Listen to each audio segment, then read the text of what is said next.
Let's get started with our first news. Chonko, also known as John Pork, opened up about why he went after Dillon Danis at UFC 322. In the lead-up to the event, Dillon had been taking constant shots at Islam Makhachev on social media, and it didn't sit well with him or those close to him. Speaking to Red Corner MMA, Chonko explained, "Yes, there's a scratch here. Must be his tooth. And here too. I hit him, and here's the bump. I think it was not enough. He should have got more in terms of what he's done. It's not much. Those types of things can't be forgiven. You have to be responsible for that. That's our way of life. If you said something, you gotta be responsible." He continued, pointing out a cultural difference that frustrated him. "But as for him, I have no clue what their way of life is here. They say anything they want. They can insult someone's family, and it means nothing for them. But for us, any single word has its meaning, and you have to be accountable for it." Chonko made it clear that actions speak louder than words, and he felt that Dillon had crossed a line. When you speak, you have to accept the consequences. That's how we operate. Words carry weight, and they define a person's integrity. It's about respect. If someone disrespects you or those you care about, you can't just let it slide. He also reflected on the incident itself, noting the aftermath and what it represented. It's not just about a fight or a moment in the octagon. It's about principles. What happened at UFC 322 shows that some people don't understand that life has rules. You can't say anything and expect there to be no repercussions. For us, actions and words are linked, and you must uphold your own responsibility. Chonko's words underlined a larger message about honor, accountability, and respecting boundaries. People have to realize that words are powerful. You can't throw insults and expect no consequences. That's just not how we live. It's about respect, accountability, and staying true to your principles. That's what drives us. That's why I reacted the way I did. That's why we hold people to their word. The MMA world watched closely, and Chonko's explanation sheds light on the intensity behind the incident, showing that for him, this was never just a physical altercation. It was about principles, honor, and responsibility. Move on to another news. Chael Sonnen and Anthony Smith didn't hold back when discussing JDM's performance against Islam Makhachev. On ESPN, Chael said, "I feel JDM underperformed. We were 10 minutes into that fight, and JDM hasn't thrown a punch yet. 20 minutes into this fight, he had thrown a total of 31 punches. Of those 31, only 20 landed, and most of these were to the body. I was waiting for JDM to get going. It was the same position. Rinse and repeat. I appreciate a good double leg, but the other side of that, I learned in my first 5 minutes of wrestling practice." Anthony Smith added his own thoughts, expressing disappointment in JDM's overall output. "I was disappointed in JDM's ability to get to his feet. He wasn't doing enough to force Islam to have to work any harder. He was very content to just hold the position. He chased a couple of submissions, but he didn't have to work too hard at it. JDM really never got going on his feet." The criticism focused heavily on JDM's lack of aggression and tactical adjustments. Smith explained, "He only is successful when he punches in combinations, when he switches stances mid-combination, and when he goes to the body. He did absolutely none of that. JDM didn't force Islam to have to get into second gear. That's why he struggled to make an impact. He didn't push the pace, he didn't threaten with his striking, and he didn't make Islam work for his positions." Chael echoed this sentiment, pointing out that the fight was one-sided in a way that could have been prevented. "Watching JDM in that fight, I saw someone who wasn't engaged on the feet. He wasn't dictating anything. He was letting Islam control the pace, control the positions, and essentially dictate the entire flow of the bout. You expect a fighter of JDM's caliber to adapt, to attack, to make Islam work for every position. But that just didn't happen. It was frustrating to watch for anyone who understands the game." Both analysts agreed that JDM had the tools, but failed to utilize them. He had moments where he could have changed the momentum, but he chose the safer route, staying in positions that didn't challenge his opponent. Smith emphasized, "It's about forcing your opponent to earn every inch." JDM didn't do that.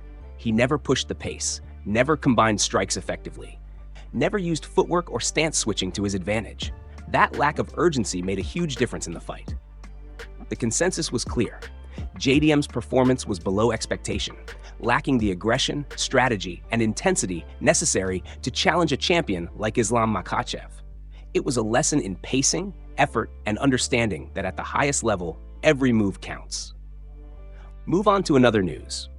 Robert Whittaker recently shared his thoughts on Garry and why he thinks the young fighter doesn't get enough credit. After watching Carlos Praz knock out Leon Edwards, Whittaker reflected on Garry's career and pointed out that many people overlook just how impressive his journey has been so far. Ian fought Protez earlier this year in a unanimous decision, Whittaker said. But I think Garry's resume is something people need to pay attention to. It's impressive. He's faced guys who are really, really good. Whittaker went on to highlight the level of competition Garry has already faced. Okay, so some guys like Bal have fought established fighters, and yeah, that's tough. But Garry has fought Shovkat, the next rising prospects, and Pates. Dude just stoned MVP, which just looks like pain. I hate the idea of fighting that guy, man. It looks so annoying. So annoying. Those fights alone show you the kind of toughness and skill Garry brings to the cage. Credit where it's due. He's handled some really tough challenges and continues to build his career in a way that's worth recognizing. He emphasized that Garry's consistency and willingness to face rising talent sets him apart from other young fighters. It's one thing to step in against an established opponent, but taking on these up-and-comers who are hungry, who are coming with everything they have, that's a different kind of pressure. Garry has done it, and he's done it well. He's shown skill, composure, and a mindset that's ready for bigger challenges. Whittaker also touched on how difficult it can be to face opponents like MVP. Watching him in action, it's clear that this guy is a nightmare to fight. He's unpredictable, he's tough, and he punishes mistakes quickly. For Garry to step in and deal with that, it shows a level of maturity and courage that doesn't always get acknowledged. That's why I think people underestimate him. In closing, Whittaker made it clear that Garry deserves recognition for his achievements so far. Those 3 fights alone, just think about them. He's had a pretty good run to get to where he is now. He's faced real challenges, stepped up every time, and continues to impress. People need to give him the credit he's earned because Garry is building something special in the MMA world. It's a reminder that at the highest levels, skill, consistency, and courage deserve to be recognized, and Garry is doing just that, one fight at a time. Move on to another news. Khamzat Chimaev sent a powerful message to Khabib Nurmagomedov that caught the attention of fans worldwide. Earlier today, Khamzat posted a striking photo on Instagram, capturing not just an image but a symbolic message. In the caption, he wrote, "The wolf and the eagle are not always close, but when you need to protect the mountains, they will always protect them together." This statement resonated deeply with the MMA community, evoking images of loyalty, strength, and unity between 2 of the sport's most formidable figures. Khamzat's post is more than just a tribute. It reflects his admiration and respect for Khabib, the eagle of mixed martial arts. He emphasizes the bond that transcends distance and time, showing that even when fighters are not side by side, there is an unspoken connection rooted in shared values and a common legacy. "When you need to protect the mountains," Khamzat wrote, highlighting the idea that true warriors rise to defend what matters most, whether it's honor, heritage, or the respect of the fight game itself. It's a metaphor for strength, vigilance, and an unwavering commitment to those principles.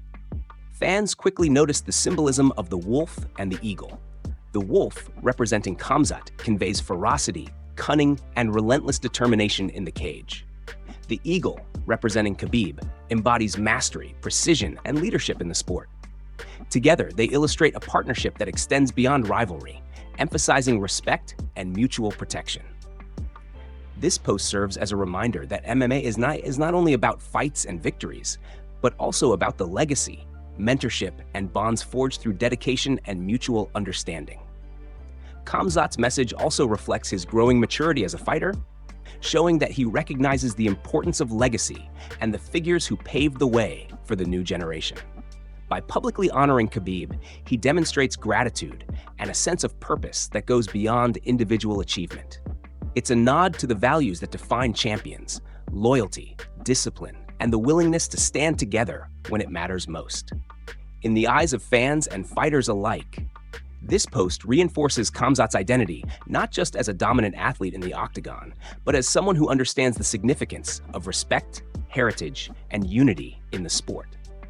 It's a moment that captures the essence of what it means to be a fighter who honors the past while building the future. And Khamzat's words echo that perfectly, showing that some bonds and some principles are truly indestructible. Move on to another news. JDM's team released a heartfelt statement following his loss to Islam Makhachev, showing resilience, pride, and unwavering commitment to the sport. Jack Della Maddalena's coach, Ben Vickers, spoke candidly about the fight and the impact it had on the team. "I am more proud of Jack and the team today than ever before," he said. "True, we didn't get the marbles, but we dared to dream and took our shot. It hurts. It hurts like hell, but we aren't defined by this sport. It's just what we love to do. We have felt all the support and love over the last couple of weeks and decades, and it means the world. I love Jack and the team, and I love Scrappy MMA and our community. I'll see you all on the mats as soon as I'm back in glorious P-Town. And rest assured, this is the beginning, not the end." The statement highlights the heart and character of both JDM and his team, showing that even in defeat, they remain focused, determined, and grateful for the journey. Ben Vickers' words capture the essence of what it means to compete at the highest level, emphasizing the love for the sport and the community that surrounds it. It's not just about wins and losses, but about passion, perseverance, and the relationships built along the way. The MMA world also responded to the post with admiration and encouragement. Alexander Volkanovski left a comment saying, "Jack is an absolute legend. He will be back, no doubt." His words echo the sentiment felt by many fans and fellow fighters, reinforcing that JDM's career is far from over. The support and belief in his ability to bounce back reflect the respect and credibility he has earned over the years. This moment serves as a reminder that loss is just a part of the journey in MMA, and it doesn't define a fighter's legacy. What matters is the courage to step into the cage, to dream big, and to give everything for every opportunity. JDM's team demonstrated that, showing unity, gratitude, and the will to continue improving. The message is clear. Setbacks are temporary, and the spirit of a fighter is unbreakable. Fans and fighters alike can take inspiration from JDM's response in his team's statement. It emphasizes that resilience, teamwork, and passion are what truly shape a champion. The road ahead may have challenges, but with the heart and dedication displayed by JDM and his team, the future is bright, and the best is yet to come. This is a story of hope, pride, and the unwavering spirit of Jack Della Maddalena and Scrappy MMA. Move on to another news. Kamaru Usman recently shared his thoughts on a potential matchup against Islam Makhachev, calling him one of the most scary opponents in MMA today. Usman explained that the reason Islam is so intimidating is that he has zero holes in his game. "I'm not here to glorify in any way, shape, form, or fashion, but I say it's the most competitive matchup you can have, because when I look at a guy like Islam, I don't really see holes like that, and that's something that scares me. That causes your heartbeat to go up. That's where you see some of the most spectacular performances." He went on to reflect on the last time he faced a similar challenge, comparing it to fighting Colby Covington. "The last time I felt like that was against Colby Covington. That's when I realized, yo, you've got a guy who can wrestle just as good as you. A guy who can grapple just as good. A guy who can maybe not strike in a traditional way, but a guy who can strike just as well. You have a fighter who is strong in all areas. That's where it gets really competitive. That's where you live in the fight, where your spirit is fully engaged, just trying to fight it out." Usman emphasized the challenge of facing someone as complete as Islam. How do you get that victory? That's the question every fighter faces when they step into the octagon with someone like him. He's not just a specialist in one area. He's well-rounded, disciplined, and dangerous in multiple aspects of MMA. That's what makes him scary. That's what forces you to dig deep, test every skill you've mastered, and fight smarter than ever before. It's not easy, and it's certainly not simple. He also praised Islam's recent performances, acknowledging the level of skill and dedication he brings to the sport. "Listen, Islam is great, especially what he did last night. You can't take anything away from him. He's a complete fighter. He's precise, he's intelligent, and he keeps evolving. Facing someone like him is the ultimate test of preparation, heart, and mental toughness. That's why this fight is so compelling, so intense, and why fans are eager to see it happen. Usman's analysis makes it clear that a matchup with Islam Makhachev is not just another fight. It's a battle against one of the most complete and formidable opponents in the world today. It's a challenge that pushes a fighter to their limits and showcases the true spirit of competition at the highest level of MMA. Move on to another news.